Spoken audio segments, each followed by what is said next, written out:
All right, good evening. Good evening, everyone. If I could have your attention. Buenas noches. Buenas noches, ¿cómo están? Vamos a empezar ahora. Call to order. It is roughly 7:18. Roll call, please.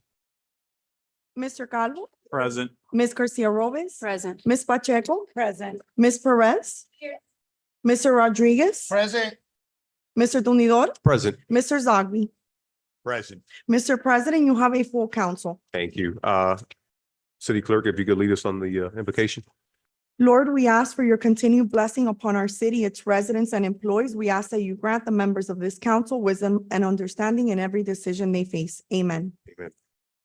Pledge of Allegiance led by the Vice President. Everyone, please stand, face the flag and repeat after me. I pledge allegiance to the flag of the United States of America and to the republic for which it stands, one nation, under God, indivisible, with liberty and justice for all. Thank you. Meeting guidelines, please. The following guidelines have been established by the city council. All lobbyists must register with the city clerk. As a courtesy to others, please refrain from using cellular telephones or other similar electronic devices in the council chamber.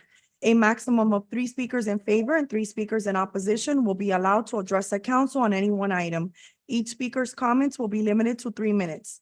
No signs or placards in support of or in opposition to an item or speaker shall be permitted within the council chamber.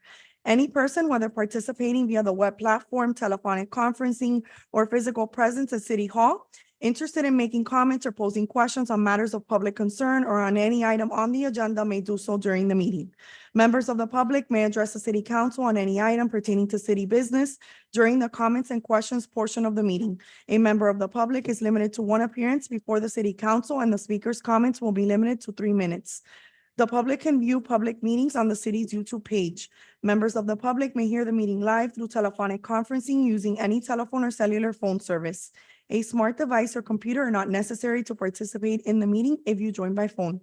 All persons participating via the web platform will be muted during the meeting until called upon to be heard. Participation through Zoom requires a computer or smart mobile device with a microphone and web camera. The participant may elect to participate in the meeting using audio only or appear through both audio and video. The video function of all participants appearing through video will be turned off until called upon to be heard. Thank you, City Clerk. So I guess we'll move on over to presentations, and I'll allow Councilmember Perez to take it over from here. No, ma'am, you're the No. first one.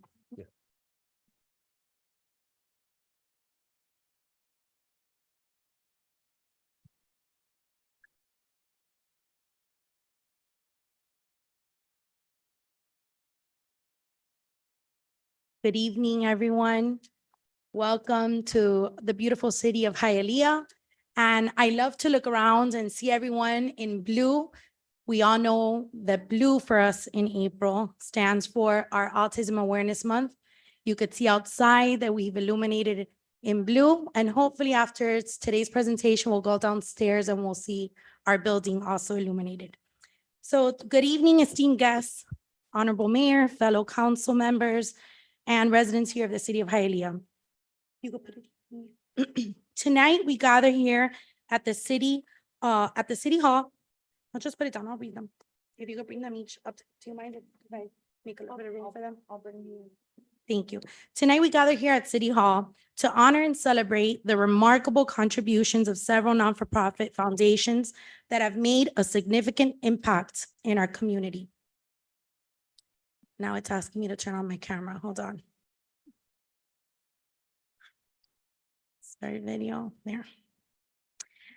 As we celebrate this month of April as Autism Acceptance Month, it brings me great pride to recognize the outstanding work that we're seeing with these organizations and individuals and the people behind them that are all sitting here in this room today. These individuals and groups that I'm going to mention are doing God's work here in our community, and they deserve so much for everything that they do. Tonight, we're going to honor them with recognition and the respect that they deserve. First, I would like to extend my heartfelt congratulations to LifeBridge organization. If you could please stand. Maria Lorena Nitsitsa, and her volunteers. Their unwavering dedication and commitment to improving the lives of children has not gone unnoticed. Through their tireless efforts, this LifeBridge organization has provided invaluable support and resources to families, to children on the spectrum, to foster families, and they always find a way to uplift even us here in the community in many profound ways. So we thank you.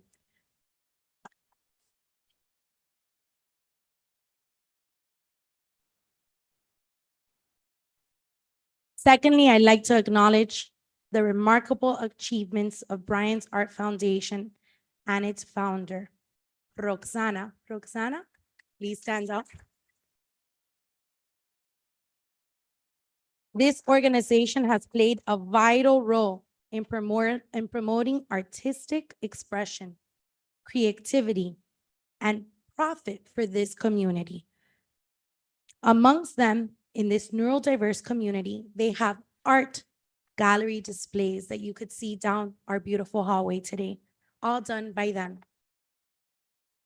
They provide support for parents and a social aspect to enriching their lives. Their positive impact on the lives of these adults and children is inspiring and truly commendable. Thank you, Brian's Art Foundation.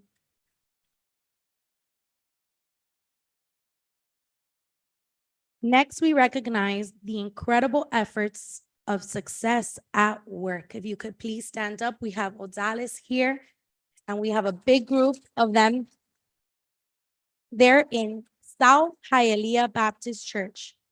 And Mayra and Odalis have been doing beautiful work here in our community. This organization tirelessly works towards creating opportunities for individuals to thrive professionally, emotionally, and socially.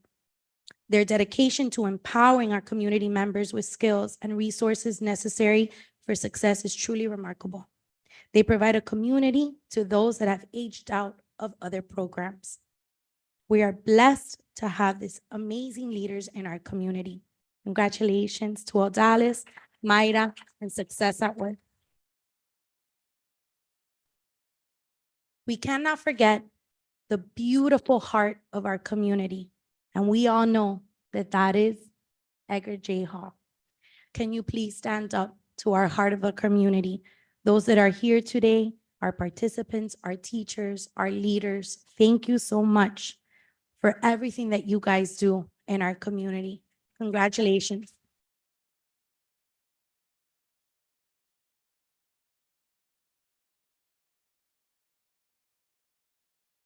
Thank you. It is a remarkable program that we have here in the city of Hialeah, one that we are the most proud of. We also have one of our most favorite employees, sorry to the rest of you, from here in City Hall, which is our interns from Project Search. We have Jackie and many others that are spearheaded by our best buddies, Representative Daniela. Can you please stand up? Thank you for all the work. Thank you for the work that they do here in bringing these employees that enrich our daily lives, that I know that every department really enjoys having this project here in the city, and for all the work that you do outside of the city. The help, the love, and the guidance that you provide to our interns to ensure their success. We're so grateful for all of you. We have a heart of people in this community that help us thrive. We have leaders that also need recognition, such as pastors like Pastor Alvarez that's here today in City Hall, that always opens his door in his community to his church. And we're so grateful to have you here representing us today. We have teachers like Betsy from Lighthouse Education. Where's Betsy? Oh, there she is. Please stand up.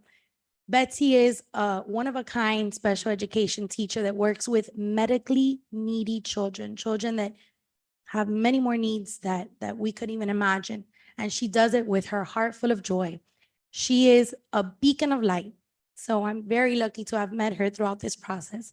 And she used to work over there at Edgar Hall. Those are her fondest memories that she has, how she started her career. So congratulations, Betsy. Thank you for the work that you do in our community.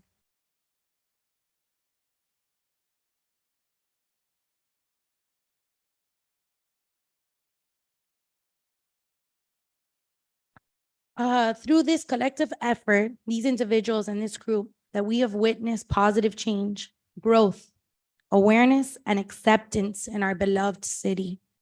Their selfless contributions have made lasting impacts on the lives of countless individuals, inspiring hope and fostering a sense of community here in our city that's so important. Sometimes when you feel so alone, you make these connections and this support. This evening, we're going to illuminate City Hall. Thank you, Mayor. Thank you to our events department, to our parks, to our police station, to everyone that has joined in this effort in illuminating our city. We have it in our entryways, and we have it as a beacon of light at night when we drive by, and it makes us feel very much proud of our city and very much as one. So thank you for doing that for us. Let us not only celebrate the accomplishments of all these organizations, but also use this time to raise awareness for autism acceptance. Thank you for everyone that's here, for the work that you do. Thank you to these beautiful children and adults that teach us how to love, that teach us how to bring so much joy to our life. We're so lucky to have individuals like this that touch our soul, that we're able to learn from them and hopefully make us better people. I hope that if you take anything away today, you take away being a leader in our community and maybe joining some of these foundations on your time off to maybe donate some of your time, because I bet you it's going to be the best time that you are going to enjoy volunteering with any of these organizations. Gracias por todo lo que hacen en nuestra comunidad, lo agradecemos. Pastor, si puedes venir a rezar, si puedes por favor venir y hacer un rezo para nuestra familia y todas las personas que están aquí haciendo el trabajo de Dios en nuestra comunidad.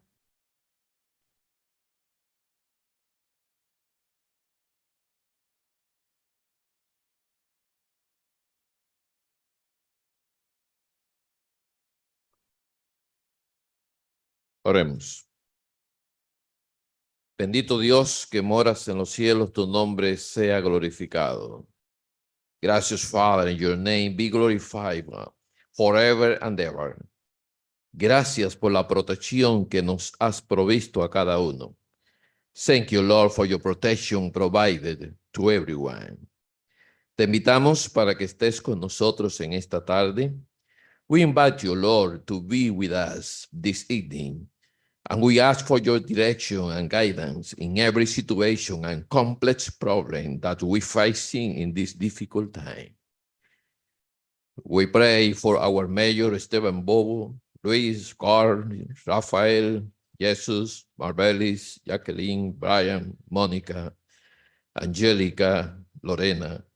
We pray for the other political and community leaders, teachers, parents, and their respective families present. Lord, we trust in your promise. Help us to be successful in our task. We hope in your permanent promise. We pray this evening for our support in every special request with your provision and mercy. Especially we pray for every child with special needs, so they receive the best care through our social institution. Bring them through us healing and consolation. The illuminating city be a symbol of our love. In Jesus' name we pray. Amen. Amen. Muchas gracias, Pastor. So beautiful. I wanted to take a time to recognize that today we're going to be honoring these three foundations. And I would like to call them up one by one because they're going to be receiving a proclamation today. And with the help of the mayor's office, today in this proclamation, we're going to be naming this day after all three of the organizations. And we're going to start with LifeBridge. I would like to say that this effort couldn't be done without the support of this council, without the support of our mayor and our city that always, don't worry, that's what we're here for this. That's okay. Let him sing all he wants to sing. Leave him alone. Don't hold him back. That's okay. Let him enjoy it. Let him run around. Suéltalo que corra. It's okay. And this effort couldn't have been done without so many people that help, so many volunteers that help me make these baskets, so many volunteers that step forward and believe in this cause that are here united with us. So thank you to everyone. First, I would like to call up LifeBridge Organization and the founder, Maria Lorena Nititza, if you would like to say something, and then we would take a photo with the group. Bueno, buenas noches. Muchos me conocen hace mucho cuando venía a pedir, por favor, déjenme ayudar a los niños. Mi lema siempre fue el que Jesús dio, dejen que los niños vengan a mí. Porque la visión que nosotros tenemos es que ninguno tiene un impedimento. Todos tienen una posibilidad.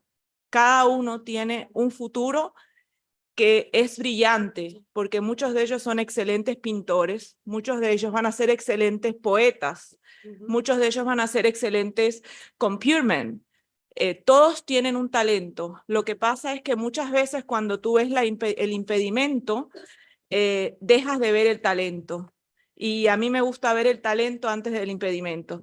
Y a veces mis maestras que están detrás mío me dicen, ¿será que ellos te los mandan o se llaman entre ellos y dicen, ven, ve para allá que hay alguien que te va a recibir? Porque a veces nos cuesta, pero es lo único que me llena el alma. De verdad que sí. Muchas gracias.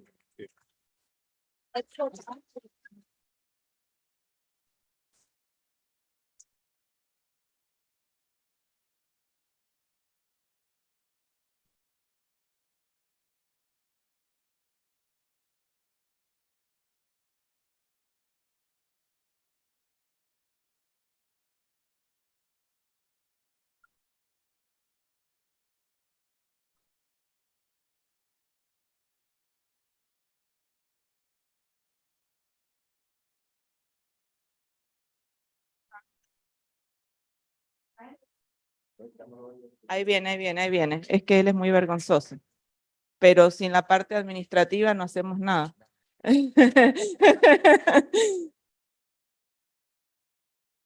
¿Y Emma? Emma, ¿ven? La presidenta funcional de la fundación.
El próximo proclamation de la oficina del alcalde de la ciudad de Hialeah, acompañado acá con nosotros los concejales.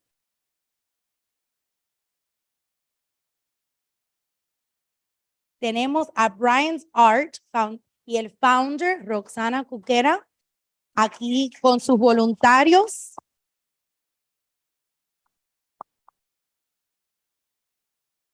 Esta es parte de la galería de arte que ven afuera.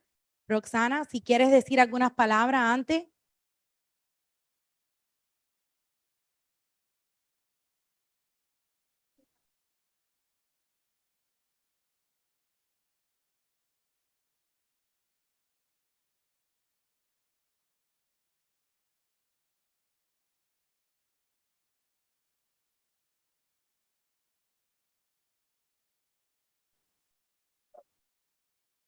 Mucho mejor. Buenas noches a todos. Nosotros somos Bryant's Art Foundation y quiero comentarles que nosotros venimos trabajando. Por favor, vengan todos los miembros del board. Si pueden venir los muchachos también que han traído sus pinturas para que los conozcan todos. Son parte de Bryant's Art Foundation. Ellos, sin los muchachos, sin las familias, nosotros no somos nada. Ellos exponen a lo largo de todos los años sus obras.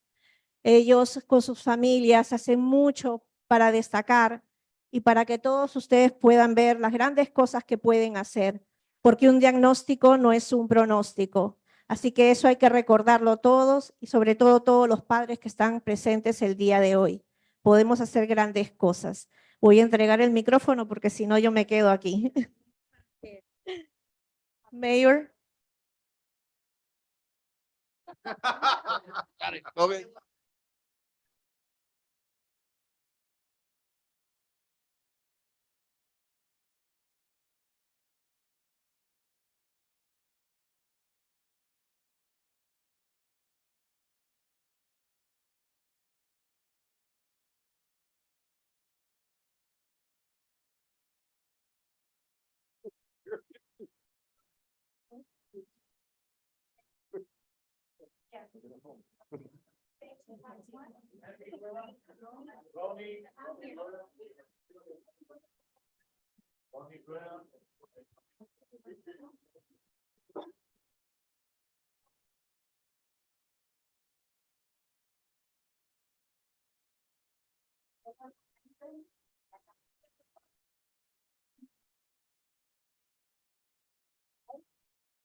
Okay.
Gracias a usted.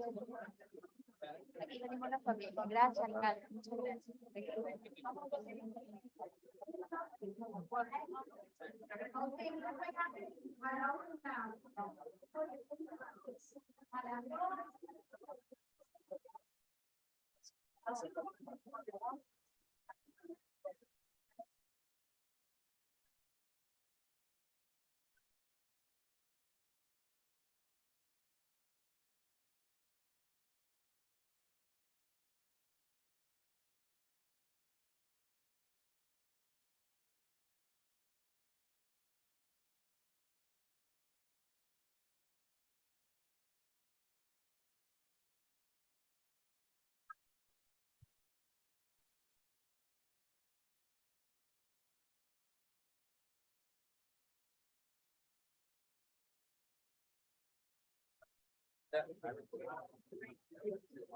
Ahora el próximo, por favor.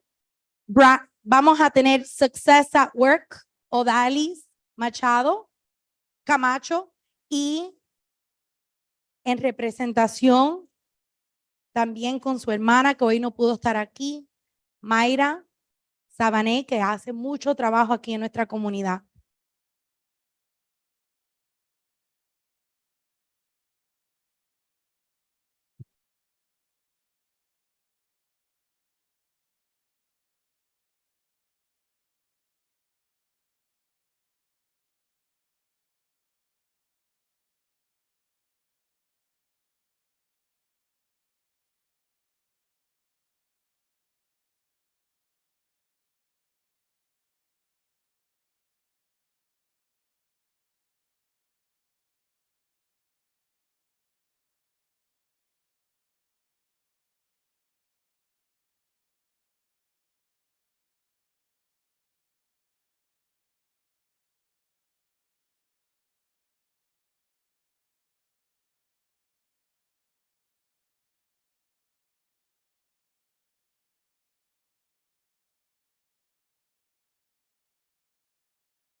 Yes, so as earlier, the councilwoman had talked about a jewel in the city, Edgar J. Hall. Last year at the first mayor's gala, or at least my first mayor's gala, our efforts was to support the facility, to be able to reinvest and to make sure that all those that are working in that space can do it in a decent shape and in a way that is dignified of all the families that are there. So we have many of the folks that make Edgar J. Hall possible. It's a building, it has a name on it, but the reality is it's the people that work inside of it that make it important. So all the Edgar J. Hall employees, come on down, please. We want to recognize you. Todos vengan, por favor. Patricia Mesa, Omar Castro, Anya Garcia, Paulina Lira, Carolina Gutiérrez, Maris Abril Rodríguez, Yascoa Vallejos, Rafael Cruz, Dolores Cole, Gabriela Galavés y Jacqueline Triana Gómez. Tengo Carolina aquí. Carolina, Carolina, Carolina, Carolina, Carolina, Carolina. No, no, ay, no, ya.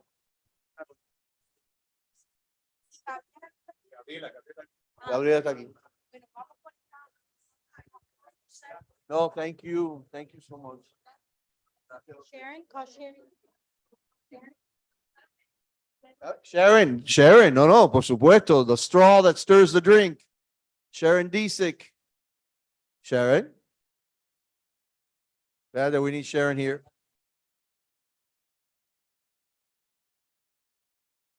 Sharon.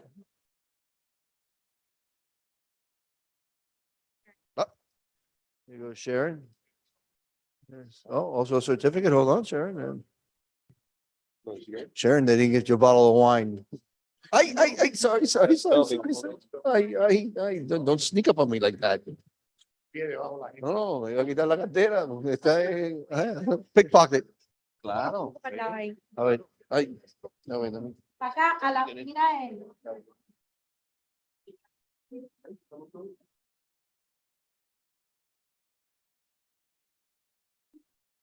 Muchas gracias a todos ustedes, los agradecemos.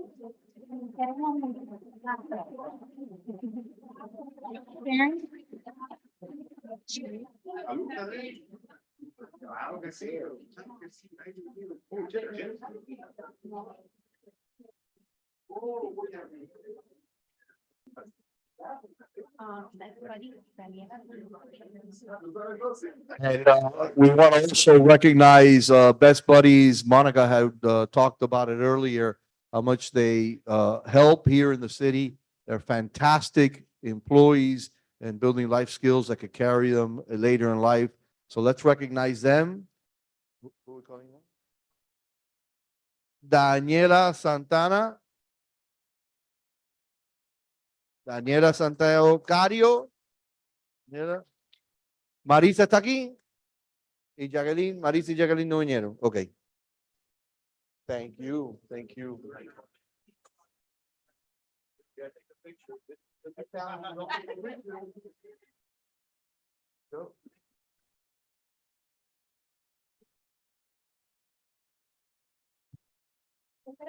Hold on.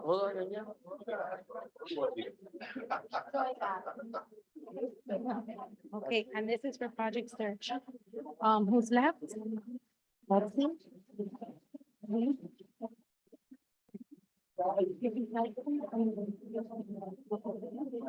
And now we have Betsy Marroto, which is one of the teachers in our community. Come up, Betsy. We want to honor you too. Come on down. Who does a lot of beautiful work in our community, a very special soul.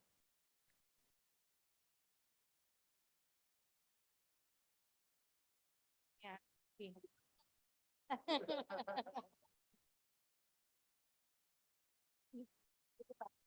Yeah.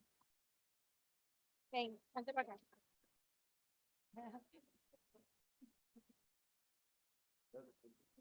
Gotta put it facing forward. Yeah.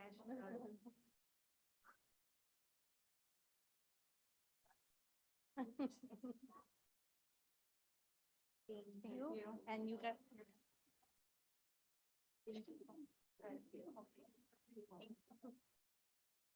And then this is to pass out to,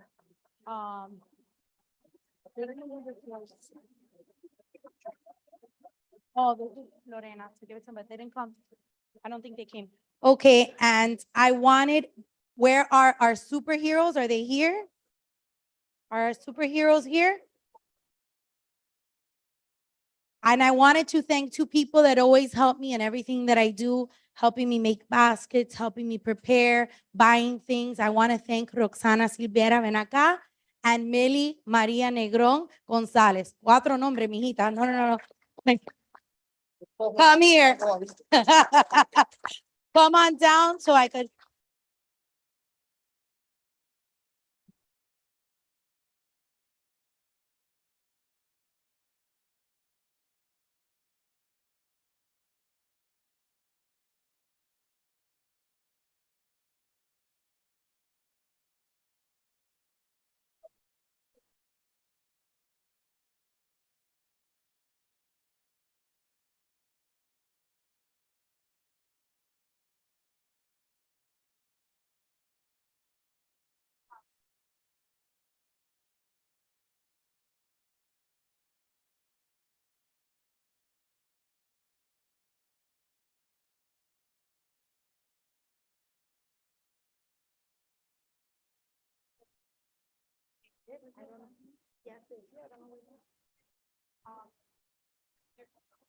Oh, okay.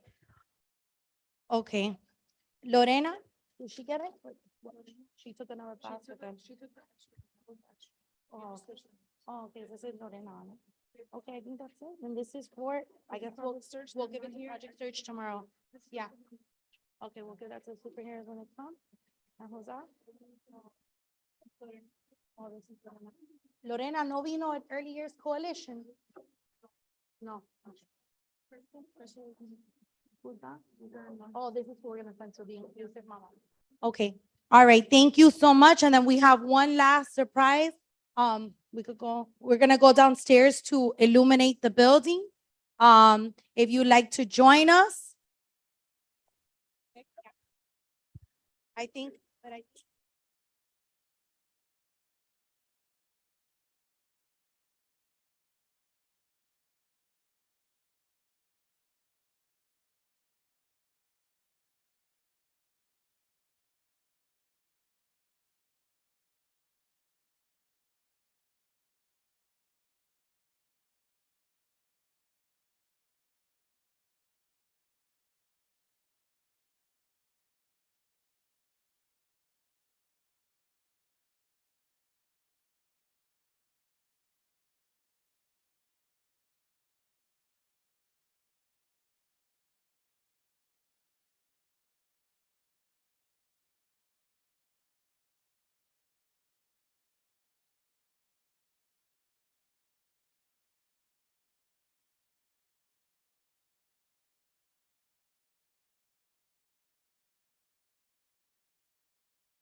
All righty. Thank you all. We're gonna go ahead and continue. I think we're waiting for Councilwoman Perez, but we'll go ahead and we'll start. And hopefully she could join us. All right, moving on to item E. This item is postponed until further notice per the family's request. Okay, so do we have any comments and questions? Moving on to comments and questions. There's no one registered to speak, sir. Okay, so no one online, no one in the chamber. Okay. Perfect. Moving on to announcements of amendments. Consent item I has been added to today's agenda. This item is a request for a special events permit for an event to be held on April 20th, 2024, which is prior to the next regularly scheduled city council meeting. Okay, thank you. Board appointments. Proposed resolution appointing Maria Gabriela Fraga to the Youth Advisory Committee for a 2-year term beginning on April 10th, 2024 and ending on April 9th, 2026. Okay. Do we have a motion? Motion. We have a motion by the Vice President. Second. We have a second by Zogby. Ms. Garcia Robes, Yes. Ms. Pacheco, Yes. Ms. Perez is away, Mr. Rodriguez. Yes. Mr. Tunidor, Yes. Mr. Zogby, Yes. Mr. Calvo. Yes. Motion carries. The item is approved. All right, moving on to consent agenda. We're gonna H. Do you want to pull item H? Let's pull item H for Councilman Rodriguez. All righty. What's the pleasure of the board? Motion. Motion by the Vice President, second by Zogby. Ms. Pacheco, Yes. Ms. Perez is still away, Mr. Rodriguez. Yes. Mr. Tunidor, Yes. Mr. Zogby, Yes. Mr. Calvo, Yes. Ms. Garcia Robes. Yes. Motion carries. The consent agenda has passed except item H. Perfect. All right, item H. Proposed resolution supporting the development of the High Line, a proposal aimed to bring life to 5,000 linear feet of underutilized space beneath the Metro Rail line in Hialeah between Northwest 37th Avenue and East 4th Avenue, providing instructions to the city clerk and providing for an effective date. We Right. have we have a short, well, there was storage planning and zoning director. We have a brief presentation that you will be able to see on your screens. And you have the booklet that depicts the vision that we have for that area. So here it is. Hosting the state of the Nazi rating are an attractive mediums and focus on China. Those spaces are used for legal marketing and dancing and vegan activities. Today, we want to introduce you the Highland. This is a transportation proposal that will activate the area and use the metro rail lines. Providing for improvement, incorporating a recreational program for the enjoyment of the public. Let's come together to bring Highland to life. All righty. Very nice. Very nice. Deborah, just if you could stand, I have some questions. I know you thought the video was enough, but I just have some questions and I know we've discussed this in the past, but just so we could kind of be on the same page here. So I think a lot of us are familiar with the underline, right? Exactly. And so the underline is something that's a lot bigger, right? I think it's a couple miles or something like that. I think it might have been when you were still on the commission, you guys had looked at that. So just can you give us más o menos, what a structure of what this is going to look like? You know, because I know the underline is a foundation that leads the initiative in collaboration, right, with the county and with other municipalities. What is the idea for the High Line? Well, we don't have the structure yet, and we don't have the land yet, because this land belongs to Miami-Dade County. So we created the vision, and we are now having this resolution, so we can go to the county and see with them if we can do an agreement and work together on this. But the structure needs to be something that is managed by the city. We can have like a board or something taking care, and then we'll have to look for sponsors. It's a long way to go, but this is the starting point, and the resolution will help us go through that way. We are starting where the transfer station is, going underneath the metro rail in the median. There's not much we can do where the median is, because where they have the metro rail lines, they go to inspect those columns and they need to inspect everything, so there's not much you can do. But around the other areas where it turns, there are pockets of land that are undeveloped, it's underutilized land. So that's where we want to do all the improvements, some sport courts, kind of a park. And we will also be applying for a federal grant to get the funding to do the design. Do you know if we're allowed to utilize the columns under the rail? Is that something that the city can utilize, I- whether it's for? I think we can, because many other cities do. By Jackson, they painted the columns in the near they painted also the dominoes. So I think we will be able to decorate that. So let me just speak to that Mhm. for a second, Council President, and when first was talking to Deborah about this, so the signage right now, for example, near University of Miami, which is Domino's, they're all illegal. And so what Commissioner Realao is working on is some language that will allow and then give flexibility for the different municipalities. They want it to be uniform, but then they also want it at the same time to be unique to each individual city. So she is working on legislation, and that is fundamental in order to be able to accomplish what we want as creating an aesthetic in an area right now that, as you saw in the video, is really an area of dumping and what have you. And would it be a language, Mayor, to be able to utilize like a third-party advertising type of approach? My Okay. conversation with Commissioner Realao with regards to that was exactly Okay, that okay. we want to have that flexibility. Some of it, and she hasn't, as far as I know, the legislation hasn't gone through yet, but, arts in public places, and then how you could use the art in public place to be able to then advertise certain things. But the whole idea is to create an aesthetic there that doesn't exist today. Got it. Thank you. Okay. No, because I think there's a lot of development going on there, right, in that whole corridor. And so I exactly, think this and would be the time to Exactly. collaborate with, The right? developers already approach us and they like the idea, they have seen this, and they say they will support us. We have to get now the land and then see how to go forward. That's great. So then just the next step, just so we're all up to date. So the next step is to reach out to the county commissioners and have that conversation. Yeah, and we need to have it quickly because the deadline for that federal grant is June. So we hope to meet very soon with them and see what we can, at least if we can get a letter of support to be able to apply for the grant. And you've been in discussions like with Meg Daly and the folks from the underline to kind of Yeah, I collaborate on spoke that. with everyone. Some people even out of the state recognize the name Higher but well, we still don't have the land or anything. Perfect. All right. Thank you. So, and I want to also recognize Eliseo from the communications department. I don't know because they changed the name of the department, but he's the one that created the video and used the green screen for the first time. So Yeah. that was his work. He's talented. Yeah, thank you. You have any other council discussion? Motion.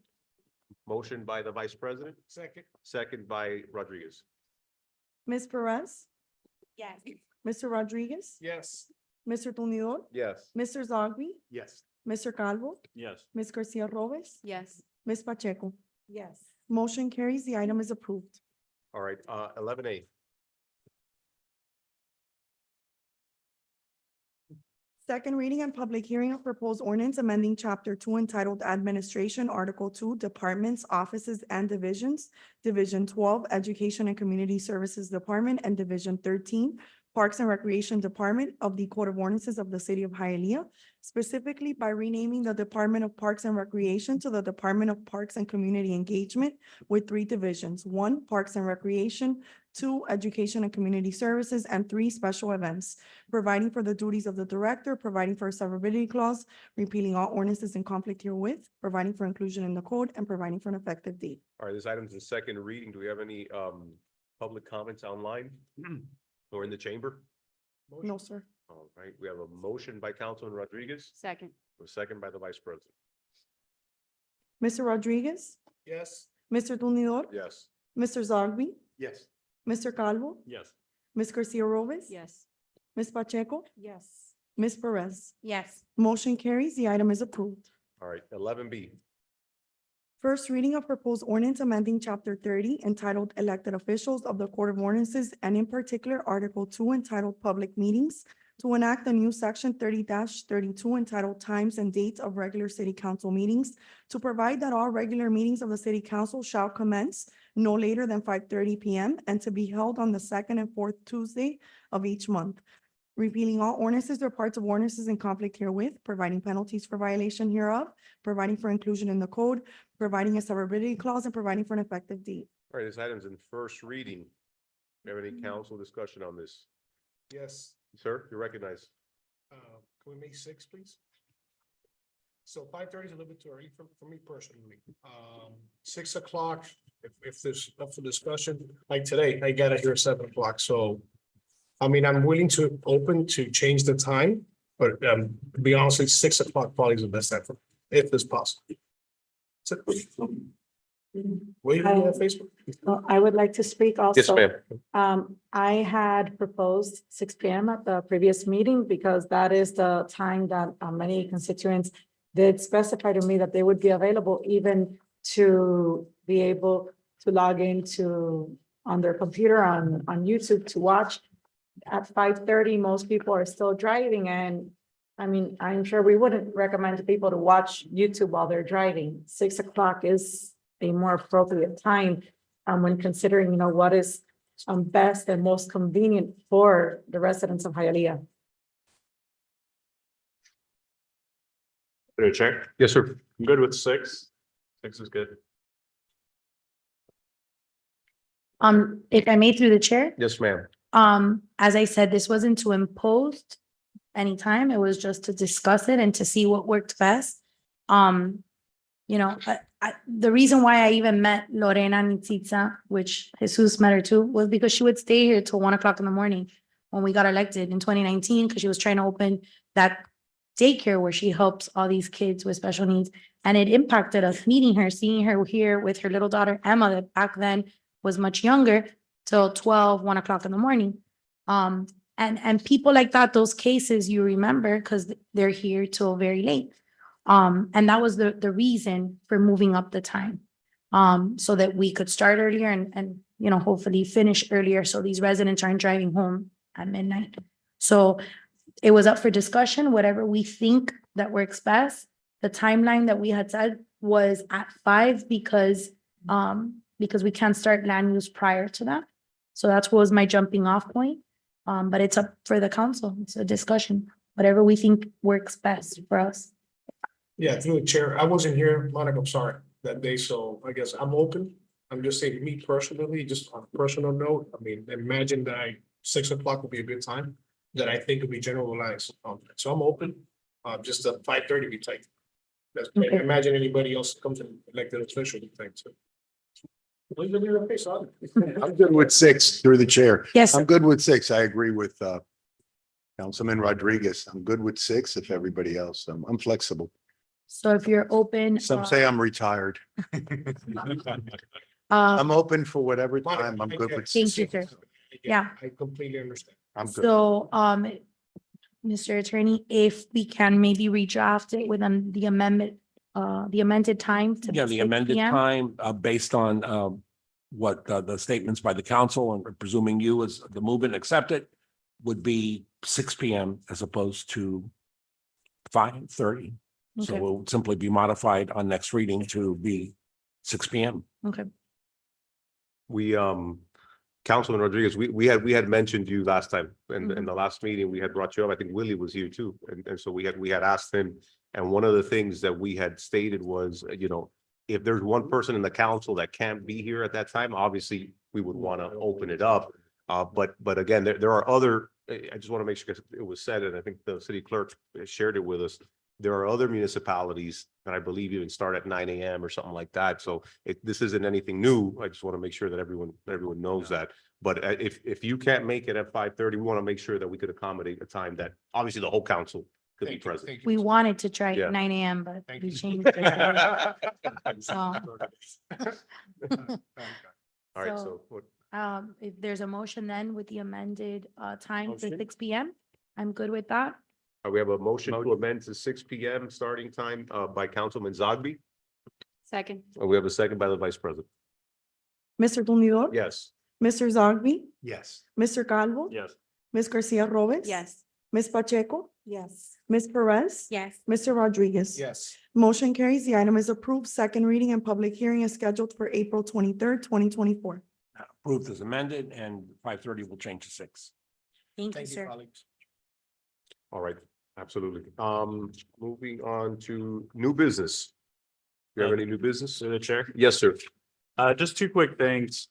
So obviously I've been following the news and I saw that Governor DeSantis had signed House Bill 621, which is the property rights bill for squatters. So I just wanted to see if the city attorney can help us out, maybe look into this bill because it does take effect July 1st.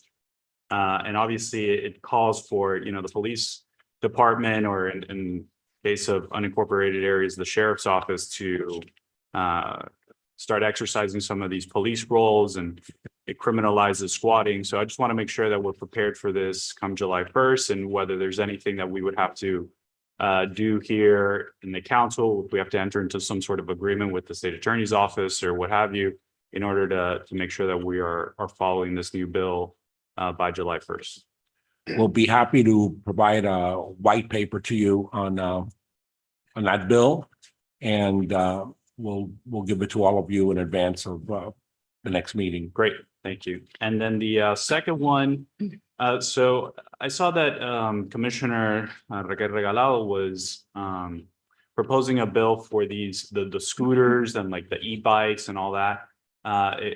She wanted to do something, I think, a little bit more comprehensive countywide. It looks like there's been some pushback, so it might only apply in her district, but essentially because of a lot of reasons, immigration being one of them, you have all these folks that are purchasing scooters, they're doing the deliveries on Uber, DoorDash and stuff like that. And obviously I've at least heard it from residents, I'm sure you guys have well, that it's causing a lot of nightmares for drivers in our city. It's dangerous. A lot of these people don't have any sort of insurance or stuff like that. So what Commissioner Regalado is proposing is essentially limiting the ability for these scooters to operate on the major thoroughfares and only in residential neighborhoods by imposing a speed limit. So I wanted to see if there was some path that we could maybe explore, in essence, what are our options, right? For Hialeah to consider even thinking about doing any sort of limitations for the scooters and the e-bikes. So I just wanted to know from the city attorney if there was a menu of options that we had, where do our powers end? Where do the counties begin in this space? If I may, before you answer it, I just want some clarity. Are you discussing scooters that are electric scooters that have It's both. a It's- license plate? Yeah, it's the ones that don't have a license plate. But I don't think those are legally allowed to even be on the road to begin with. Well, So, so they have, I think, speed limits, right, where they can be 40 miles and under. And so this is to bring it even lower to 15 miles and under, which would basically limit it only to residential neighborhoods, I believe. I don't know. I think that we had in the immigration workshop, I think the last immigration workshop, the chief presented information on the scooters. And they had mentioned that we're down on the accidents, I believe, and they had said that if they're on the street, right? Correct me if I'm wrong. Mr. Torres, if they don't have a license plate, they can't be on our road, only on the sidewalks. Right. So I don't think that law would I don't know what she's doing, but I don't think that would apply here either way.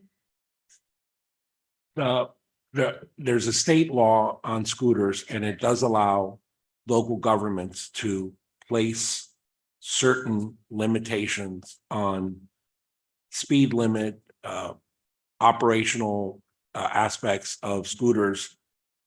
Some local governments have scooter programs, some do not. The state law gives parameters And again, that's something that we would want to, if what you want to know is what kind of scooter regulation the city could pass, is that your Absolutely. question? Yep, Okay, that's right. okay. If I might, Yes, Mr. President. Yes, sir. So I think to the council members' point, not just what can, not to speak for you, but not just what the council may be able to consider, but before we bring something back, I would encourage our police department perhaps to speak to other departments and see Yeah. what are going on in other cities. Because I think to your point, yes, this is something that now is percolating all over the place. Yeah. And you're hearing more and more stories that somebody, oh, I almost hit somebody, didn't see him on my blind side. It's happened to me personally, somebody coming up on my left-hand side. And so I think, we should monitor and we should understand exactly what is it that the commissioner wants to do. But just to layer into that, or whatever we end up doing, is to better understand what other departments are doing. Because this is something that we need to get ahead of. Right. Yeah, I think it's rise, yeah. If there's nothing, right, if state law covers it and there's nothing to be done, then there's nothing to be done. But if there's a hole that we need to fill somewhere and create some additional stopgap, then let's do it. And I think that's the spirit of the commissioners. So let's just look into it and see, you want to know basically like just a white paper, what kind of scooter regulation could the city have? Yeah.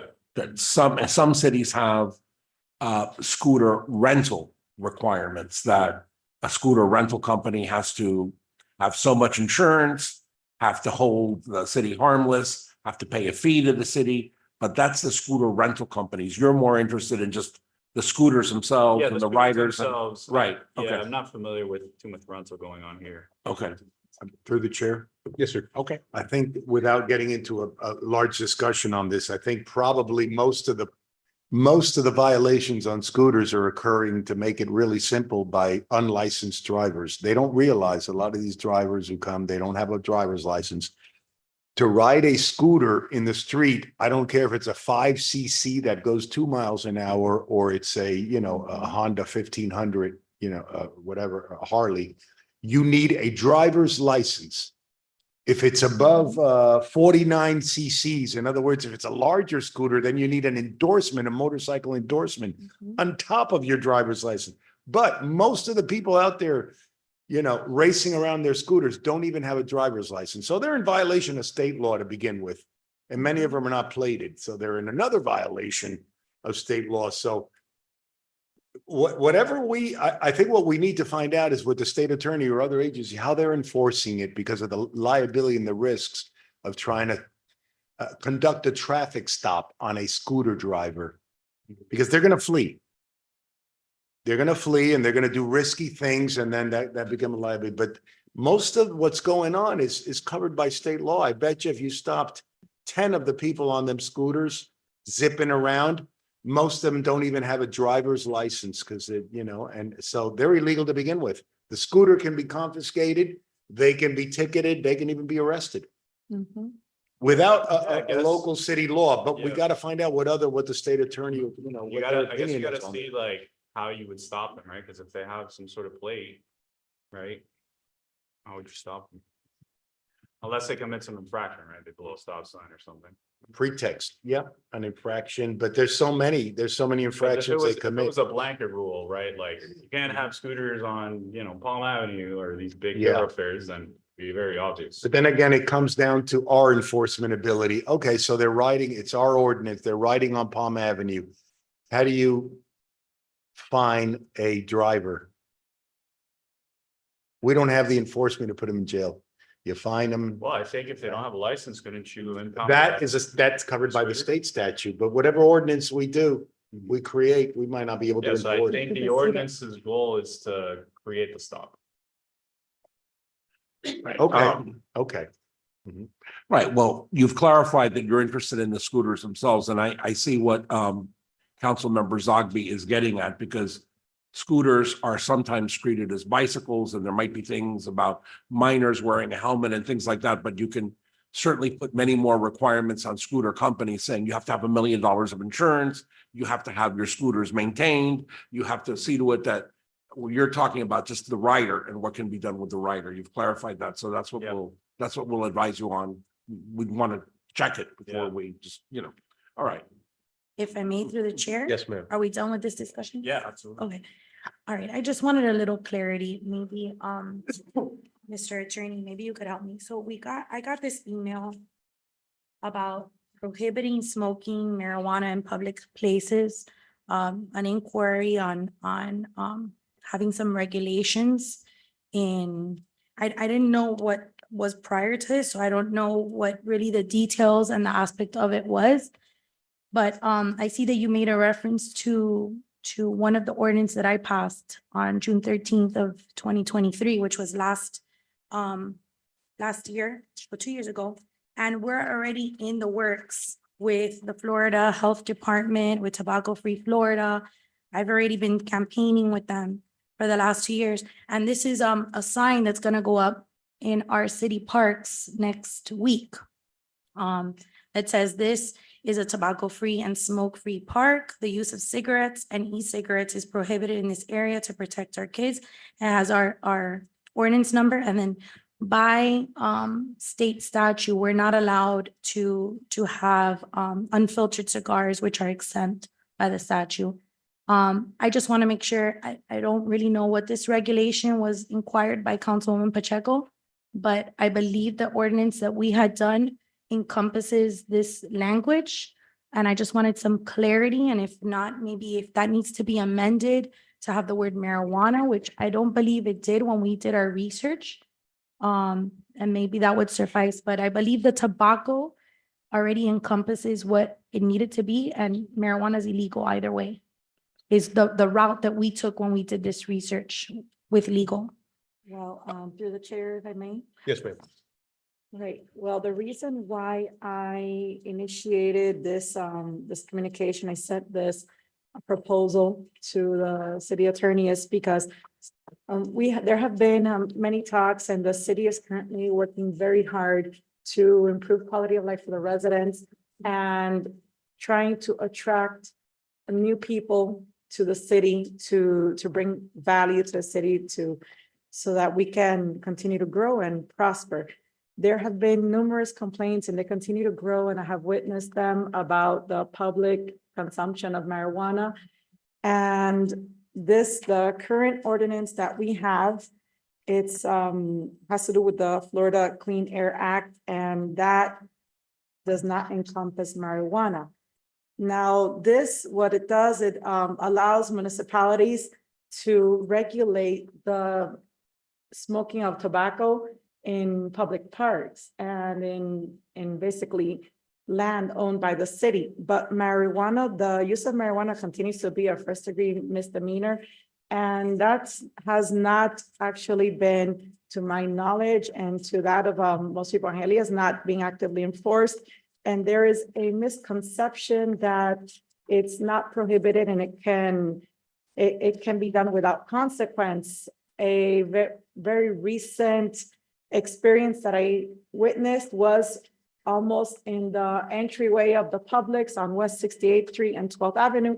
There was a gentleman standing right by his vehicle, smoking marijuana, and families with their children passing by, entering the Publix. I've had conversations with the managers at Publix, and they feel that if they report it to police, they will not receive much support in removing these individuals from smoking. And they're actually the exact health hazards that secondhand marijuana smoke poses are not clear. In a study conducted in 2019 that included about 29 participants, voluntary participants, which were law enforcement officers at an open air stadium during a concert, it was found that 34% of them had detectable levels of THC in their system. So that means that if you're in an area, even in open air, and you're exposed to marijuana, that is possible, it enters your system. So right now we have people smoking marijuana in parks. If you go to Timothy Artman Park, which is a walking park, many families are not able to take their children to ride their bicycles because we have teenagers, minding, not even of legal smoking age, smoking marijuana on the benches as if it were a perfectly legal and normal thing to do. And we see people with their children walking away, taking their little kids away in disgust, and just they have pleaded, say, please, we need an ordinance. We need an ordinance that very strictly and expressly prohibits this public consumption of marijuana. Now, I understand it is already illegal, but just as living in an RV was already illegal in Hialeah, but because there was a growing problem, there was a need to somewhat refresh that ordinance. And this is one of those examples, one of those situations in which there needs to be stricter enforcement and perhaps a new ordinance to be able to protect the quality of life of the people of Hialeah, especially our children. I mean, what kind of example is it that we can walk around anywhere, any public place, and the smell of marijuana is just completely filling the air without any consequence? So this would be directly responding to a need, an existing need that there is in the city of Hialeah, and so that these people are our constituents or residents, they feel that they're being protected and that we're actually being proactive about the problem, especially taking into consideration that we have the possible legalization of recreational marijuana, looming ahead of us. It's right on the horizon. I believe it would be a good measure if we're proactive and begin taking actions, ahead of that. So if I may, through the chair, Yes, ma'am. I would like the attorney, please, to kind of just clarify where I had begun with my question. Let me just respond to the legal points I think were raised. Okay.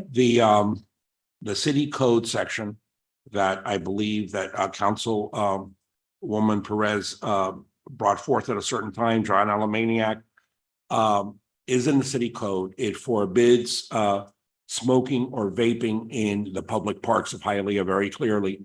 The smoking is tied to nicotine products and tobacco products as opposed to cannabis or marijuana per se. It does apply to that, with the exception of unfiltered cigars, where the state has very clearly said can't be regulated by anyone except the state. As to the other points, my point is just, at this point in time, the constitutional amendment not having been voted on, or we don't know what will happen. But at this point in time, as the law exists, cannabis is a Schedule I drug under state statutes. It's a misdemeanor under state statutes to smoke or possess it. And the county code has a section that adopts state misdemeanors and provides penalties, saying that possession of cannabis is a misdemeanor, and it's enforceable both in unincorporated and incorporated.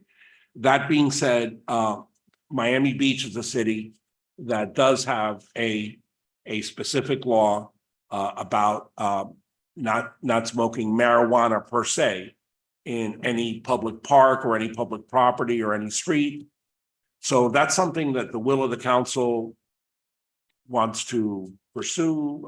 It's in some manner, it's up to you. One of the thank you for that Yes. explanation. One of the aspects of this research that we found, and which we sat down with PD, we sat down with different detectives, and it was over 8 months of research that we conducted for this, was the act of catching someone presently when they're smoking. So when you were at Publix and you saw that person, you needed to call 911 at that moment, and then they have to catch them in the act of smoking in order to do any kind of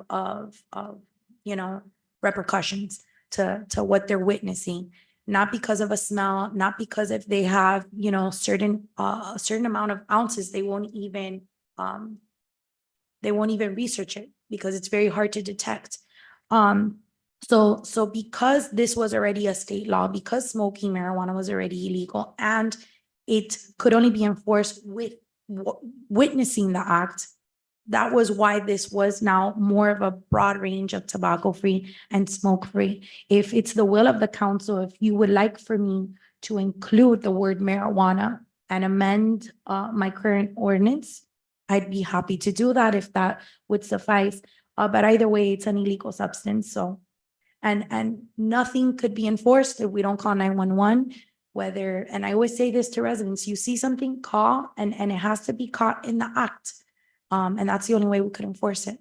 Well, may I, through the chair? Yes, ma'am. Now, the marijuana is completely different from tobacco since it continues to be an illegal drug at the federal level. And chapter 386 does not encompass marijuana. So does the Florida Clean Air Act. It does not include marijuana. I believe that legally this would require its own ordinance. And I would like for the city of Hialeah to adopt an ordinance or to establish an ordinance specifically directed at the prohibition of public use of marijuana. This would also serve as a deterrent. It's not just catching the person in the act, but a deterrent for those that might consider smoking in public will know that, you know, the smell gives it away. If a person smokes marijuana in public, everyone around them will immediately know, and they will understand that there's an ordinance in Hialeah that's not allowed. And I believe this is in the best interest of the residents of Hialeah, and not giving this consideration would be a disservice to our residents. Since, you know, so many items are discussed, there are so many ordinances that are put in place for the improvement of the city that require enforcement as well. Why not this one that affects our children, affects the parks, affects the families? Now, I'm sure that, you know, anyone here would agree that they would like for Hialeah to be a place where you could, you know, peacefully live and walk around and not have to, you know, smell marijuana all around you, which at times, you know, it happens. The air is just completely filled with it to the point where it's unpleasant to be outdoors in certain locations. So I would like for at least for this to be voted on to see if it could be formally discussed at the next council meeting. So if I may, through the chair. Yes, ma'am. So again, I know that you said that you want to pass something so that people know, and that there's a visual and there's an ordinance. And as you can see, I could forward it. I could have maybe the city clerk send it to you. It has the ordinance number here and it's a visual. I personally would not feel comfortable having a sign at the park that says no marijuana. Because then we're gonna have to add no meth, no fentanyl, no cocaine. I don't feel comfortable putting that in the parks. I feel comfortable if you want to amend it. And if that's your true sentiment, if you really care so much about this, you add it to the ordinance. It already says tobacco-free and smoke-free. The ordinance number is there. They know it's a law. There's a vape gun and a cigarette gun, and it says no. Well, I think. So I think that's the best route. And this was something that was done with the Florida Health Department. This was done with Tobacco Free Florida. This was done with our PD. This was an extensive ordinance that took 8 months. And I will not disrespect our detectives, our chiefs, and everyone that I've worked with to say that this isn't enough. If our attorney is saying it is, we add that word in there. The ordinance is here. This will be put up tomorrow, and it meets the needs of your pure, sincere concern of saying that you want it visually somewhere, saying this with the ordinance number, if that's the true concern. But Well, me putting up the word marijuana, I would like Hold to on, hold on, educate you. one second, think that would be Councilwoman, please. I think the mayor also had to, okay, and then legal, go ahead, you first legal, and then the mayor go. Go ahead. You all City wish. Attorney. Okay, I just wanted to clarify that there's two ways to do this. In terms of the parks, we do have this established ordinance about not smoking or vaping in parks. So it would be adding cannabis and marijuana and hemp to that. The parks ordinance of course, doesn't apply to streets, the streets in the city. That's a different topic, which I respectfully suggest might be handled best. If the council feels the need to pursue that by some kind of separate legislation, because again, one is parks, the other is streets. That's all I want. Thank you. Now it incorporates city buildings, So if I if might- I may. Yes, City buildings are also incorporated in there. Okay. through the chair, if I may. Okay. I did extensive research before doing this proposal because I wanted to make sure that anything that I would present would be something feasible and a viable proposal, that I would have a legal basis to even bring this discussion forth. Now, the Department of Health, they are very expressly state that they do not regulate marijuana, and all of the regulations pertaining to tobacco smoking and the Florida Clean Air Act do not encompass marijuana. So legally, it would not be sufficient to simply amend the existing ordinance in the city of Hialeah to include marijuana, since they are two completely different substances. One is legal and the other one is not. One is it's will continue to be illegal at the federal level. And yes, it is my very sincere, genuine concern, because I am a mother of 5. I have friends that have small children that take their children to the park. My friends work at these supermarkets. I have friends that work at other locations that have to live through this daily, every single day. And the comment about my sincere concern, I did find it to be a little bit sarcastic Condescending, right? and yes, and very condescending. I think it's Added to the list. inappropriate. This is an inappropriate Okay. location for this. And I ask you, Councilwoman Perez, to please conduct yourself in a professional manner. You're an adult woman, and this is not the place for that. If you cannot behave yourself, then you should remain. All right, Whoa, that's, whoa, that's, whoa, that's, whoa, okay, that's great. Mayor, did you have some words to say? Yeah, Go ahead. I did. Go ahead. But let me.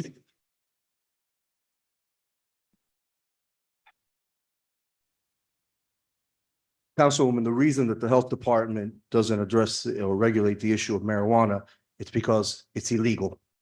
They're not going to regulate something that's illegal. The reason the Clean Air Acts don't address it is because it's illegal. The use of marijuana is illegal. Now, what I'm very concerned with, to be perfectly honest with you, is I don't know what Hialeah you travel in, where there's a stench of marijuana everywhere. I go to the Publix on 68th Street. I talk to the let me finish. Let me finish. I talk to the managers at the Publix. I talk to people. I don't know, not once, not one time have they mentioned to me, they don't call the police because the police won't come and they won't address the issue. So if they've said that to you, they're flat out lying to you. They're flat out lying to you, because that doesn't happen. I go to the parks in the city of Hialeah because I also am the father of 5, and my son uses the parks, and I'm in the parks actively. And so I don't see this rampant use of marijuana in the parks.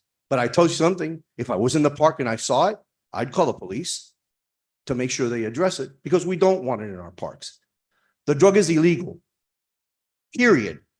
So if we have a non-smoking policy in our parks, and the last I knew that you inhale and you smoke marijuana, unless you're Bill Clinton and you don't inhale, but unless you're in the park smoking marijuana, you're blowing out smoke. That is illegal.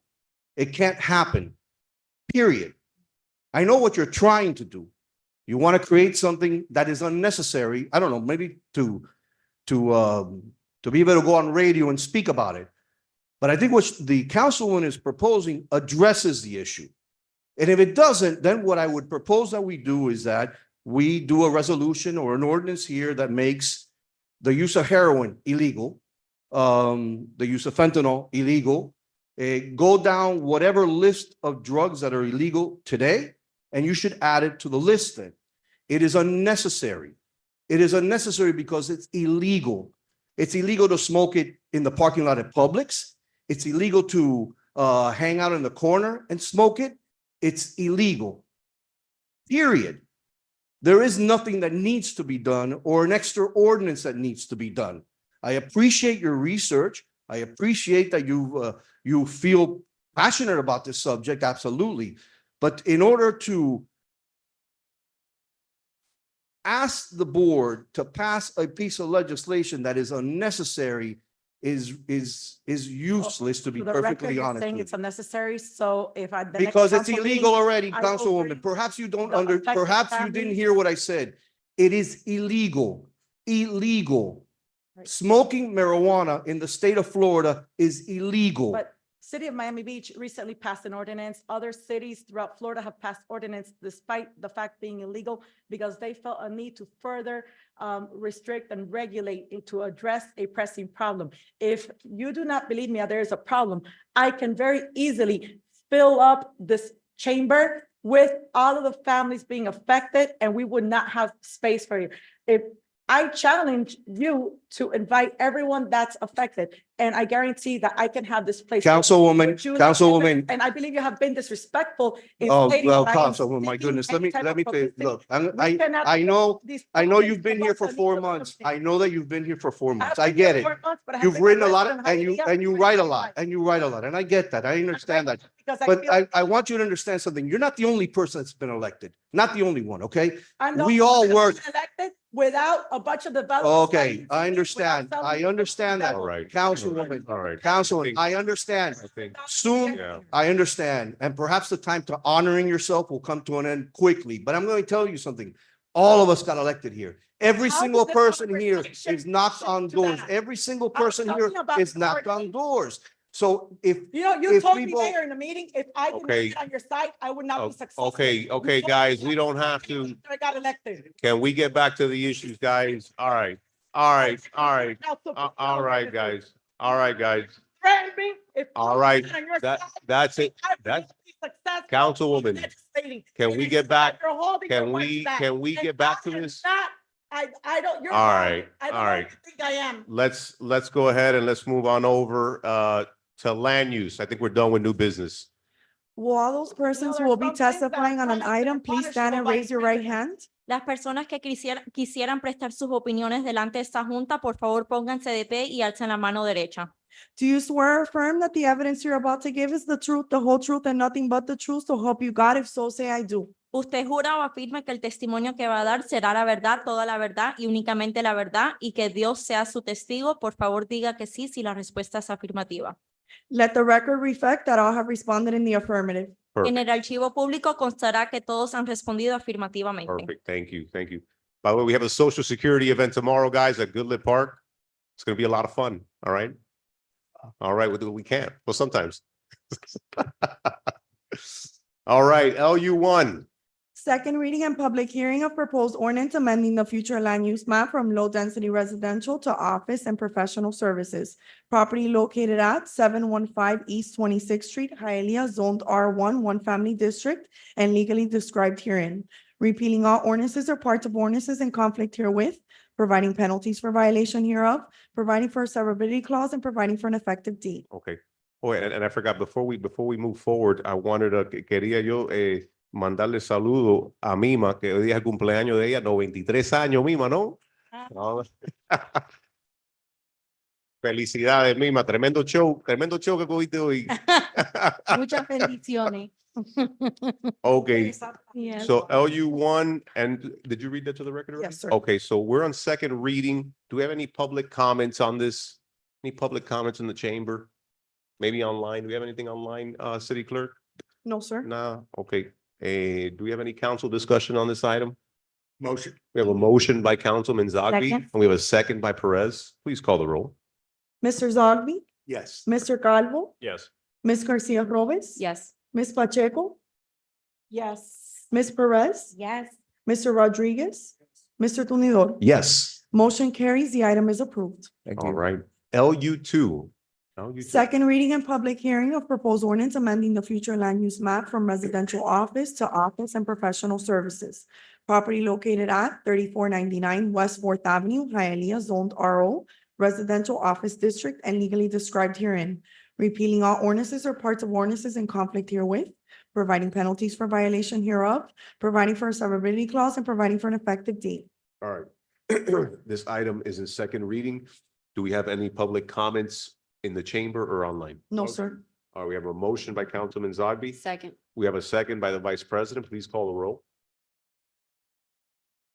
Mr. Calvo, Yes. Ms. Garcia Robes, Yes. Ms. Pacheco, Yes. Ms. Perez, Yes. Mr. Rodriguez, Mr. Tumidor, Yes. Mr. Zogby. Yes. Motion carries. The item is approved. Perfect. All right, LU3 is going to be a tricky one. So LU3.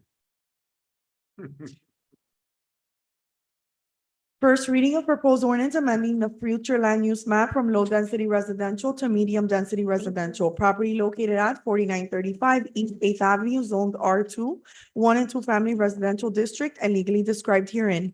Repealing all ordinances or parts of ordinances in conflict herewith, providing penalties for violation hereof, providing for a severability clause, and providing for an effective date. Este tema es de Mima. ¿Es de Mima? Okay, okay. Está candela la cosa, Mima. All right, name and address, sir, please. Felix Asarte with offices at 3250 Northeast First Avenue, representing the applicant. You, Yes, you, sir. you a Dolphins fan? A big Dolphins fan. You know, I was in a trial today. You were trying out for the Dolphins today? No, I was in a trial. No, Yeah, a trial. the Yeah, Dolphins were suing you? Listen, if the Dolphins, if I'm trying out for the Dolphins, that's a big problem. Trust, Dolphins have a major problem. Yeah. But so after I'd finished, I was actually on my way. I was gonna go play some golf. Then I got a call and they said, hey, your item's on the agenda, like around forgot. 5:30. And I realized that I had to be here today. Fresh off the golf Then I course. called up Mr. Cueto, and he is here today. This application, and I could go into it. I know it's first reading, but I want to give you just a little bit of an overview, if you would indulge me for 2 minutes. Okay. This property is, when you're traveling on the June Road and you cross 49th Street, it's on the north side of 49th Street. It's on the east side of the road. It's right next to the Pollo Tropical. It's been vacant for many years. Simply, the owner, Mima, who's turning 93 today, wants to redevelop the site. She's owned this property for many years, her and her husband, and they wanted to redevelop the site. They wanted to get an NBD. They went to the Planning and Zoning Board. They got approval. Staff has a recommendation of approval, and we'd love to be able to get your approval on this land use matter. Motion. Got it. Thank you. We have a motion by Councilman Calvo. Second? We have a second by Perez. Please call the roll. Ms. Garcia Robes? Yes. Ms. Pacheco? Yes. Ms. Perez? Yes. Mr. Rodriguez? Yes. Mr. Tumidor? Yes. Mr. Zogby? Yes. Mr. Calvo? Yes. Motion carries. The item is approved. Second reading and public hearing is scheduled for April 23rd, 2024. Thank you. Thank you. Thank you so Thank you. much. Ya terminamos. Gracias, Mima. Gracias. Felicidades, ¿viste? Okay. PZ1. Second reading and public hearing of proposed ordinance rezoning property from R1 One Family District to OPS Office and Professional Services District, granting a variance permit to allow an interior west side setback of 2 inches where 5 feet 1 inch is the minimum required, and 18% pervious area where 30% is the minimum required. In contrast to Hialeah Code of Ordinances, section 98-1026, subsections 3 and 5.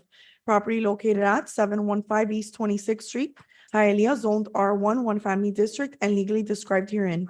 Repealing all ordinances or parts of ordinances in conflict herewith, providing penalties for violation hereof, providing for a severability clause, and providing for an effective date. All right, this item is the second reading. Any public comments in the chamber or online, City Clerk? No, sir. No one? Do we have any council discussion? We have a motion by Councilman Zogby. Second. We have a second by the Vice President. Please call the roll. Ms. Pacheco? Ms. Pacheco? Your vote on item PZ1, please. Yes. Thank you. Ms. Perez? Yes. Mr. Rodriguez? Yes.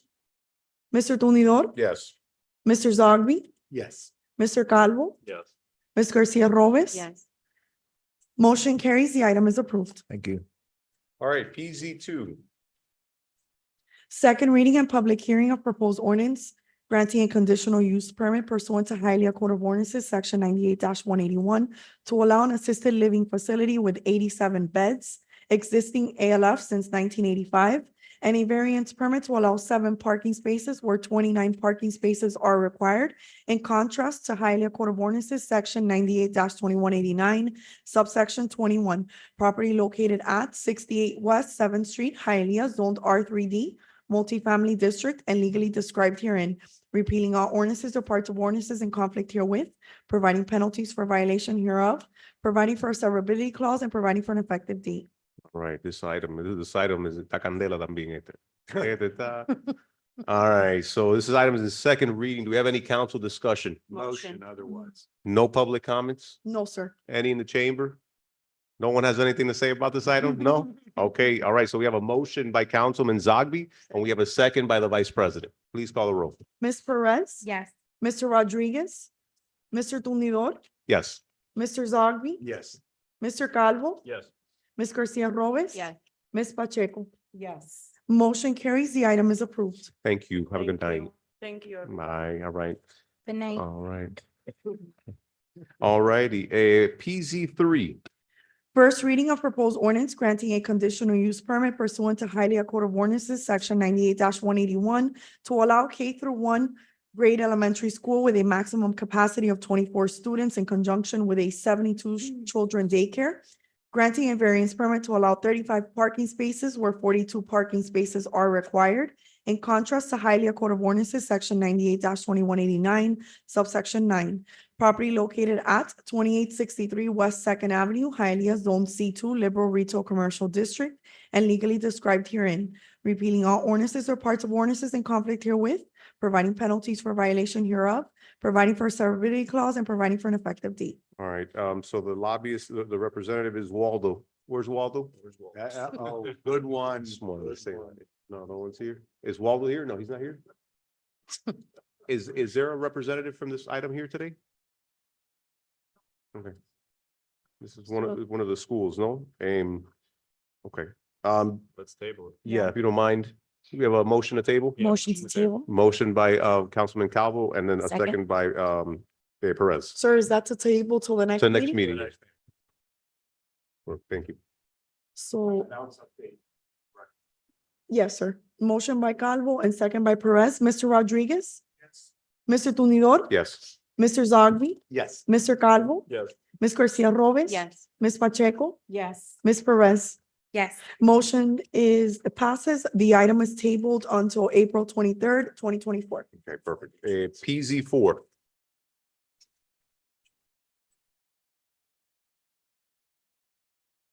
First reading of proposed ordinance granting a conditional use permit pursuant to Hialeah Code of Ordinances, section 98-181, to allow a K through 2nd grade elementary school with a maximum capacity of 20 students in conjunction with a 21 children daycare. Property located at 1570 West 43rd Place, Suites 15 through 18, Hialeah, Zone C2, Liberal Retail Commercial District, and legally described herein.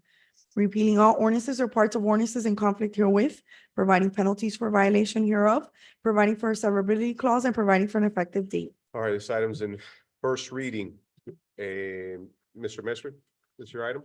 Yes, good evening, Cesar Mestre, offices at 8105 Northwest 155th Street, Miami Lakes, Florida.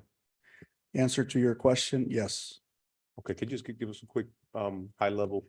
Yeah, Cliff notes. it's a daycare that's been operating since 1997. It added school grades like most of these businesses did over the years.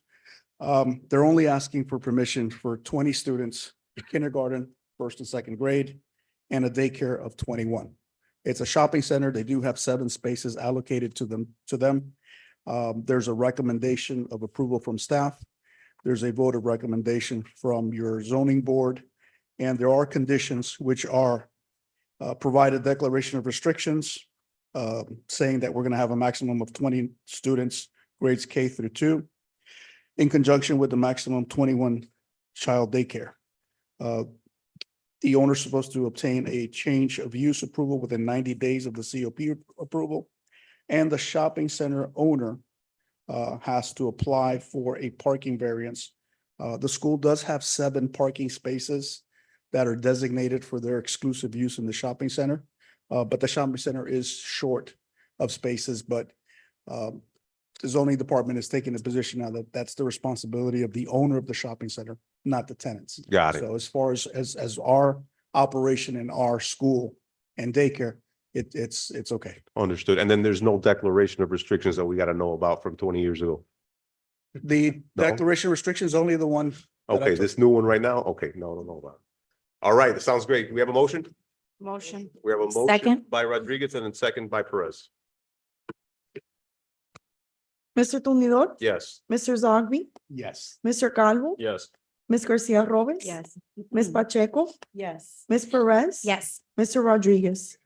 Motion carries. The item is approved. Second reading and public hearing is scheduled for April 23rd, 2024. Perfect. All right. Thank you. Mr. Mestre, PC 5. First reading of proposed ordinance granting a conditional use permit pursuant to Hialeah Code of Ordinances, section 98-181, to allow a prescribed pediatric extended care with a maximum of 4 patients and 2 staff members, property located at 1022 East 8th Avenue and legally described herein, Hialeah Zone C2 Liberal Retail Commercial District, repealing all ordinances or parts of ordinances in conflict herewith, providing penalties for violation hereof, providing for a severability clause, and providing for an effective date. Is this the, Caesar, is this the shopping center, where there's the pizza place, Ray's Pizza, I think. the it Ray's is. Pizza? Yes. Okay. And I can tell you, well, Cesar Mestre office is at 8105 Northwest 155th Street, Miami Lakes, Florida. There's this business and you will have another one coming in front of you very shortly. We're having P&Z tomorrow. But these 2 businesses, which have been in existence for quite some time, this one, the owner's here, Marta Alvarez, and she owns a therapy, occupational language therapy there in that same shopping center. And she knows that there's no PPEC, pediatric prescribed extended care facility. She thinks within at least 15 miles. And How many miles? 15. 15. So there's no PPEC in Hialeah? She said there might be one, but she's not sure, but it's nothing in this area. So the kids that she gives therapy to need this attention. So Sure. she rented the locale next door. Yeah. She's only asking for 4 patients, 2 staff there. They have designated parking spaces. But what I wanted to get to is that this application, as long with, and the other one had been pending for quite a while. We were trying to figure out with staff, what to do, how to do it. And Deborah took the time and went out of her way and actually went out there, contacted the owner of the shopping center, who agreed and has installed new landscaping, changed the parking, and worked with her and the owners to come up with additional parking behind the shopping center. So now we're here with the recommendation of approval. And it looks like these 2 businesses, as long as we get your votes, will be able to stay in business, and they've already been there for a long time. So Is there already a medical business in that shopping center? there's the therapy. I don't know if there's a medical. Most of the businesses there are medical. There's no space. If they have assigned spaces, the businesses there, they put cones because most of the business is a very busy shopping center. The problem that they had with the parking is that some of the parking was backing out and it's on the June Road. So they have to get into the sidewalk to be able to go back and then to be able to exit. And there is a bus stop there. And I took some people from the city and the mayor's office, and Alex came with us to demonstrate to them that the only way to get out of those parking spaces was to go over the sidewalk. So I spoke to the owner and I told him that he had to remove those spaces. It was hard to convince him, but if you pass by, those parking spaces are no longer there. And whatever problem with the parking happens there, it will remain inside. So what will happen is that if the businesses that are there don't have enough parking, they will end leaving and going somewhere else. But at least that traffic won't spill into Yeah. Legion Road. No, I'm very familiar with the Yeah. shopping center. So I know there was an And they issue had- with the parking in front of the pizza place. Yeah. And they had 2 residual parking spaces in the back that was full of things that they had there for nothing. So I showed them how they could put parking there. So they're going to come also for a parking variance, and they're going to build parking on those spaces that they had underutilized. Okay, perfect. Motion. We have a motion by Second. Councilman Calvo. We have a second by Perez. Mr. Zogby, Yes. Mr. Calvo, Yes. Ms. Garcia Robes. Yes. Ms. Pacheco, Yes. Ms. Perez. Yes. Mr. Rodriguez. Yes. Mr. Tumidor. Yes. Motion carries. The item is approved. Second reading and public hearing is scheduled for April 23rd, 2024. Thank you.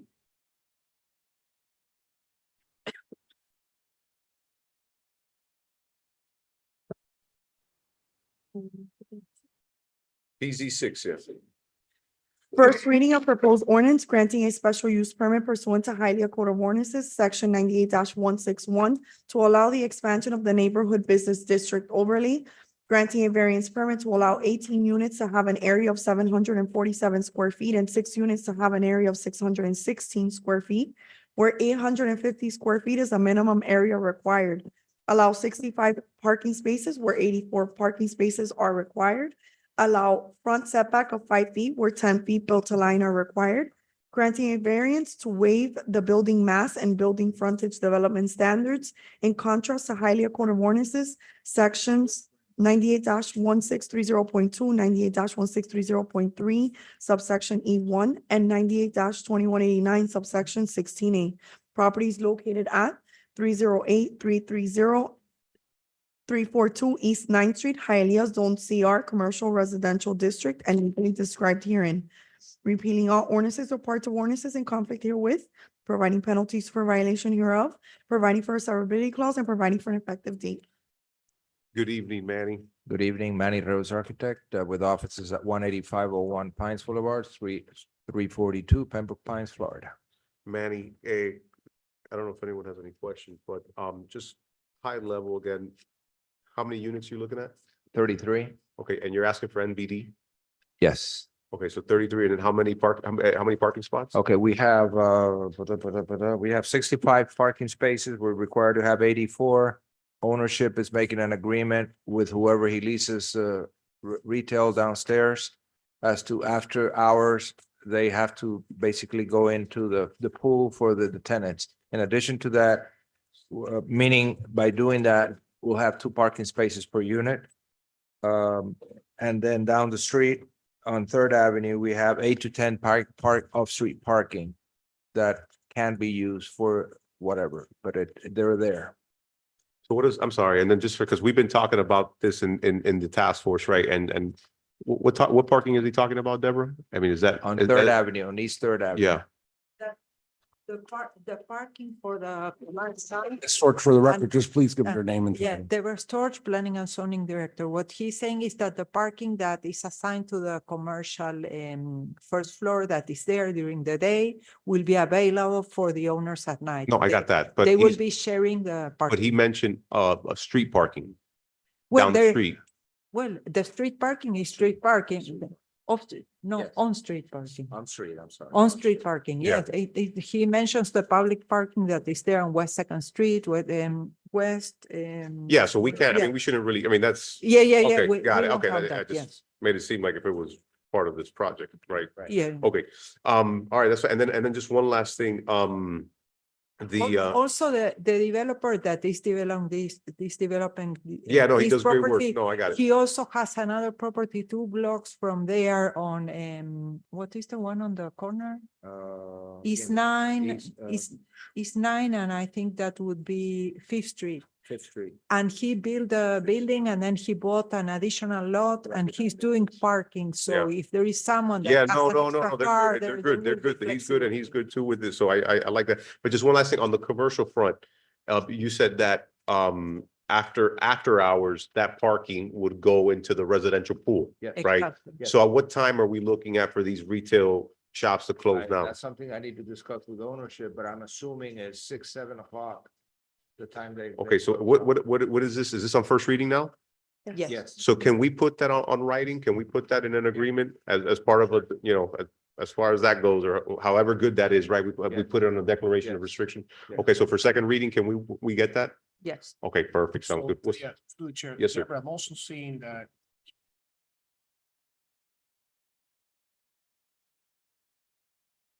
The whole thing with policing the declaration as far as when we can park, who can park. understand? I can see when we do dual like this becomes a problem. Other words, in the second, No, no. No. Yeah. can you hear me now? Okay, thank you. So as far as policing that, what's your mindset? Like, what do you? It's management that needs to, we cannot police that. It's their private property. And I know for the other property that they had on East 9th Street, I know that they are very effective on that and they have cameras everywhere.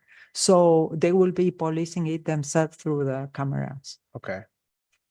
So on the declaration, we can actually put that as far as, If it's a will of the council and you communicate that to the applicant and he accepts it, that you want to see a declaration in a form acceptable to the planning and zoning director that includes the. yes. The parking management. Yes. And that's probably something I feel very comfortable going forward as far as some type of police and declaration, as far as the property management. Yeah. Because it's becoming. a The problem. reality is that they write it, and then even if they put it in their contracts, what happens if there are people living there that have 3, 4 cars, they will find another place to park the cars. In this case, there's no problem because there's a lot of on-street parking. It's the city garage is also available. So here there's no problem. There are other areas where you don't have any other place to park. We're dealing with a very legitimate developer. Exactly. This is a developer that has already 2 properties built on East 9th Street. This is the 3rd property he's building. So he has flexibility and you can see in the properties that he has, there hasn't been any problem. That, but he's also developing 2 or 3 other properties with us that are forthcoming in hearings. So he's a big player here in the city of Hialeah and it's very legitimate. But if it's your intention, again, that Yeah. here, that this would require a declaration of restrictions in a form acceptable to the P and Z director that has a parking management component. Is that it? Yes. Okay, so that's going to be required. Okay. You understand? Perfectly. All right. All right. Perfect. So Thank we, you. so, okay. We don't need an amendment or anything, right? I think that it's probably good to have an amendment, and I think that it's simply, the amendment can be simply that whereas a restrictive covenant in a form acceptable to the P and Z director will include a parking management component. And hours of operations for the retail. Correct. Okay. Yeah. We don't have a problem with that. All right. That's perfect. So do we have a motion? Motion. Motion as amended. Can I get a second? Second. Second by the vice president. I'm sorry, sir. Who made the motion? Hey, Zogby did. Something. Mr. Calvo, Yes. Ms. Garcia Robes. Yes. Ms. Pacheco, Yes. Ms. Perez, Yes. Mr. Rodriguez. Yes. Mr. Tumidor, Yes. Mr. Zogby. Yes. Motion carries. The item is approved as amended. Second reading and public hearing is scheduled for April 23rd, 2024. Thank you. All right. Thank you. Thank you. FD1, final decisions. Proposed resolution approving the final decision of the Planning and Zoning Board, decision number 2024-04, granting a north side setback of 3 feet 10 inches, where 6.5 are required for an accessory building, garage/storage to be legalized. Property located at 3950 West First Avenue, Hialeah, zoned R1, one family district, and providing for an effective date. All right. What's the pleasure of the board? Motion. We have a motion by Calvo and a Second. second by vice president. Did this need to go to public comments? All right. Do we have any public comments in the chamber? Do we have any online? No, sir. All right. Call the roll. Ms. Garcia Robes. Yes. Ms. Pacheco, Yes. Ms. Perez. Yes. Mr. Rodriguez. Yes. Mr. Tumidor. Yes. Mr. Zogby. Yes. Mr. Calvo. Yes. Motion carries. The item is approved. All right. Perfect. FD2. Proposed resolution approving the final decision of the Planning and Zoning Board, decision number 2024-05, granting a rear setback of 20 feet where 25 feet are required for an open terrace to be legalized. Property located at 399 West 64th Street, Hialeah, zoned R1, one family district, and providing for an effective date. Do you have any public comments online or in the chamber? What's the pleasure of the No, board? sir. Motion. We have a motion by Zogby, second by vice president. Ms. Pacheco, Yes. Ms. Perez, Yes. Mr. Rodriguez. Yes.